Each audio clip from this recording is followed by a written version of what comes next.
You wake up and your body feels wrong. Your throat is raw, your skin is hot. Somewhere deep in your chest, something aches with every breath. Today you reach for a bottle of pills. You book an appointment. You wait for a diagnosis on a screen. For most of human history, none of that existed. No pharmacies, no hospitals, no germ theory to explain why you felt the way you felt. So what did your ancestors actually do when sickness came for them? The answer is not what you'd expect. It wasn't chaos. It wasn't blind superstition. It was a system built over hundreds of thousands of years. And in some ways it was more sophisticated than you've been told. Let's start with a single skeleton found in a cave in northern Iraq. In 1957, archaeologist Ralph Solecki uncovered the remains of a Neanderthal man in Shanidar Cave. Researchers labeled him Shanidar 1. He had lived to roughly 40 years old, which was already remarkable for his time, but his bones told a harder story. His right arm had been amputated below the elbow, likely decades before his death. He was blind in one eye. He had a withered leg and signs of repeated, severe injury throughout his body. A man like this could not hunt. He could not gather efficiently. He could not defend himself. And yet he lived for years after his injuries. Someone fed him. Someone helped him move.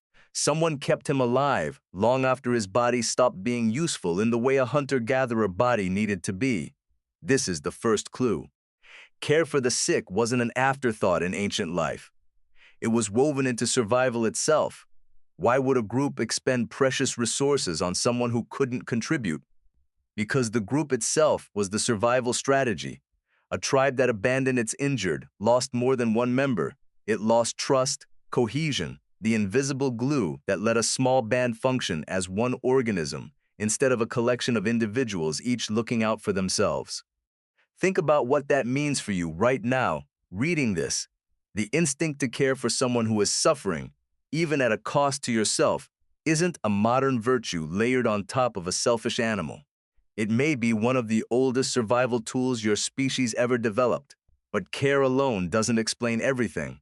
Ancient humans didn't just sit with the sick. They treated them. In 2012, a team led by Karen Hardy analyzed dental plaque from a Neanderthal skeleton in El Cedrón Cave, Spain. Trapped in the calcified plaque, they found chemical traces of yarrow and chamomile, two plants with no nutritional value but well-documented medicinal properties. Yarrow has anti-inflammatory and wound-healing effects. Chamomile calms digestive distress. This wasn't an accident. These plants taste bitter. An animal foraging only for calories would avoid them. Choosing to eat something unpleasant repeatedly suggests the Neanderthal in question knew what it did to the body. Now travel forward in time to a glacier in the Alps, and a man scientists call Ötzi discovered frozen in 1991.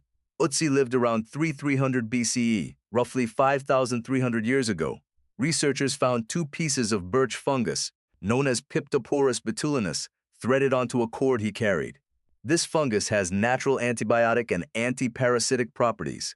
When scientists examined Ötzi's intestines, they found whipworm eggs. He was likely carrying his own remedy for the very parasite making him sick. He also had over 60 tattoos, mostly simple lines and crosses, clustered around joints that showed signs of degeneration, arthritis in his lower back, his knees, his ankles.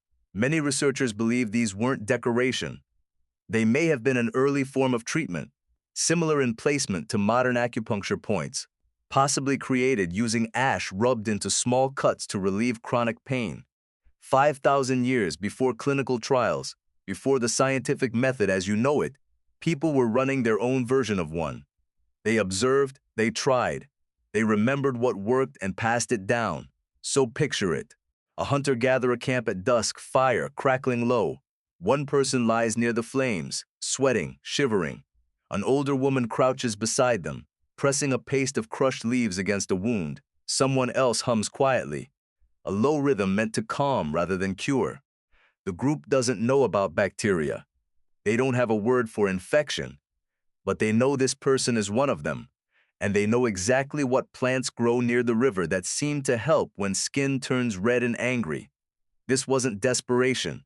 This was knowledge, tested over countless generations and held collectively. The way a library holds information today, except the library was memory, and the librarians were the elders. Anthropologist Polly Wiesner, who spent decades studying the Juhansi people of the Kalahari, documented something striking about how knowledge moved through small-scale societies like this. Around the fire at night, after the day's work was done, people told stories, not just entertainment. These stories carried information about plants, animals, danger, and healing, repeated so often that even children absorbed them without realizing they were learning anything at all. This is how medical knowledge survived without writing, not through textbooks, through repetition, through ritual, through the simple act of gathering around a fire and talking. Here's the twist that changes how you should think about all of this. You might assume that as humans figured out healing, life only got easier. It didn't. The deepest irony in the story of ancient sickness shows up not in the deep hunter-gatherer past, but right after humans invented agriculture. When people began farming around 10,000 years ago, you'd expect health to improve. More food, more stability. Instead, skeletal evidence from early farming communities shows a sharp decline in health. Heights dropped. Researchers studying populations across the ancient Near East and parts of Europe found shorter average stature, increased tooth decay, and more skeletal evidence of disease compared to earlier foraging populations. Living in permanent settlements meant living near waste, near stored grain that attracted pests, near domesticated animals that carried new pathogens humans had never encountered. Density did what density always does. It let sickness spread faster than it ever could, across small mobile bands spread thin across the land. In trying to build a safer life, your ancestors accidentally built a more dangerous one, at least when it came to disease. So the next time you think of ancient humans as fragile and helpless against sickness, remember Shanidar I, carried by his people for years after he could no longer carry himself. Remember the Neanderthal at El Sidron, deliberately eating bitter medicine. Remember Utsi, walking through the Alps with a 5,000-year-old first aid kit tied to his belt. They weren't waiting to die.